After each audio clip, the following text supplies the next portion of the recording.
திருப்பத்தூரில் பெய்த கனமழையால் விவசாய நிலம் நீரில் மூழ்கியது. நடவடிக்கை எடுக்க கோரி விவசாயிகள் கோரிக்கை வைத்துள்ளனர். திருப்பத்தூரில் இன்று காலை முதல் கனமழை காரணமாக ஜலகம்பாறை நீர்வீழ்ச்சியில் தஞ்சு ஆர்ப்பரித்து கொட்டும் நிலையில் அதன் உபரி நீர் வெளியேறி மாடப்பள்ளி ஏரி நிரம்பியது. இதனால் சலந்தப்பள்ளி ஏரி நிரம்பி மாடப்பள்ளி பகுதிக்கு கம்மாய் வழியாக செல்லும் நிலையில் அந்த கம்மாய் பல ஆண்டுகளாக தூர்வாரப்படாததால் வெள்ள நீர் பெருக்கெடுத்து விவசாய நிலங்களில் புகுந்தது. மேலும் மாடப்பள்ளி கொள்ளக்கொட்டாய் பகுதியில் சுமார் 5 ஏக்கர் விவசாய நிலம் நீரில் மூழ்கி பயிர்கள் சேதமடைந்துள்ளது. அப்பகுதியில் 20க்கும் மேற்பட்ட குடும்பங்கள் வசித்து வருகிறார்கள்.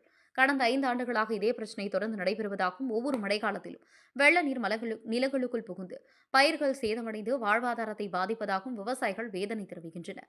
மேலும் வெள்ளப்பெருக்கு ஏற்பட்டுள்ளதால் கம்மாய் வழியாக அடித்து வரப்பட்ட முற்புதர்கள், கட்டைகள் அனைத்தும் பாலத்தை அடைத்து உள்ளதாக கூறப்படுகிறது. துறை சார்ந்த அதிகாரிகள் நேரில் பார்வையிட்டு உரிய நடவடிக்கை எடுக்க வேண்டும் என அப்பகுதி விவசாயிகள் கோரிக்கை விடுத்துள்ளனர். திருப்பத்தூர் மாவட்ட தவசி நியூஸ் செய்தியாளர் சி. ரமேஷ்.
வணக்கம்.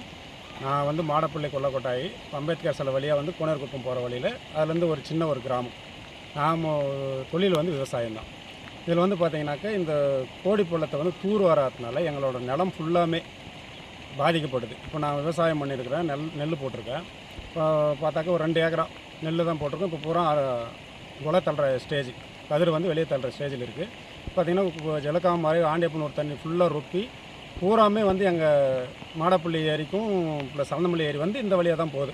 எங்களுக்கு இப்போது கோடி பள்ளத்தை சுத்தமாக தூர் வாரல. தூர் வாரிட்டு எங்களுக்கு வந்து இது ஒரு ப்ளஸ்ஸு இங்கே ஒரு ரோட்டில் வந்து ஒரு பிரிட்ஜ் வந்து சின்னசாக இருக்குது. தண்ணி அதில் தாசி போடுறதில்ல. அது வந்து பெருசாக பண்ணணும். பெருசு பண்ணி கண்ணுங்களை பெருசு பண்ணி தூர் வாரி நல்லா இருக்கிற பழைய கோடி பள்ளம் எவ்வளோ இருந்துச்சோ அந்த அகலத்தை க்ளீன் பண்ணி விட்டோம்னா எங்களுக்கு வந்து இந்த வாழ்வாதாரம் இந்த விவசாயத்தினால் பிழைக்கிறது இது வந்து இதை வந்து கொஞ்சம் எங்களுக்கு வந்து இதாகும். எப்படின்னாக்கா எங்களுக்கு வாழ்வு கொடுக்குறது நெல் தான். நெல் விவசாயம் தான். அதை வந்து எங்களுக்கு வந்து காப்பாற்றி கொடுங்க. தக்க அதை அழியிறது பழிஞ்சு போயிருக்குது அதுக்கெல்லாம் வந்து எங்களுக்கு சன்மானம் வேணும். ப்ளஸ் வந்து எங்களுக்கு தக்க நடவடிக்கை எடுத்து இதை வந்து க்ளீன் பண்ணி தர்ற மாதிரி எங்களுக்கு கேட்டுக்கொள்கிறேன். இப்போ பார்த்தீங்கன்னாக்கா இங்கே வந்து 20 குடும்பம் நாங்கள் வந்து இருக்கிறோம். அதில் வந்து பார்த்திங்கன்னா ஒரு குடும்பத்தில் 5 பேர் விதத்தில் பார்த்திங்கன்னா 100 பேர் இங்கே வந்துட்டு போய்ட்ருக்கோம் வழி. இப்போ எல்லாருமே விவசாயம் தான். இந்த விவசாயத்தை வந்து காப்பாற்றி கொடுங்க. வெண்ணிலா நைட்டு ஃபுல்லாக மழை பெஞ்சதுனால கிணறு ரொம்பி கோடி பழமெல்லாம் அடிச்சுன்னு போகுது, நிலமெல்லாம் அடிச்சுன்னு போகுது. 5-6 வருஷமாக விவசாயமே செய்யலை. அதுக்கு தூதுவாரி ரெடி பண்ணணும், அரசாங்கத்துக்கு சொல்லிங்க ரெடி பண்ணுங்க. 5-6 வருஷமாக இதை செய்ய முடியாததுனால இதுக்கு முன்னே எல்லாம் தூதுவாரி ரெடியாக இருந்ததுனால அது விவசாயம் செய்ய முடிஞ்சிருது. இப்போ வந்து அதை செய்ய முடியல, தண்ணியெல்லாம் நிலத்துல அடிச்சுன்னு போகுது சார். இதை ரெடி பண்ணி தாங்க. தூதுவாரி ரெடி பண்ணி அரசாங்கம் வந்து பார்வையிட்டு இதை சரி செஞ்சு நாங்கள் விவசாயம் பண்ணணும் சார். இதை ரெடி பண்ணுங்கள்.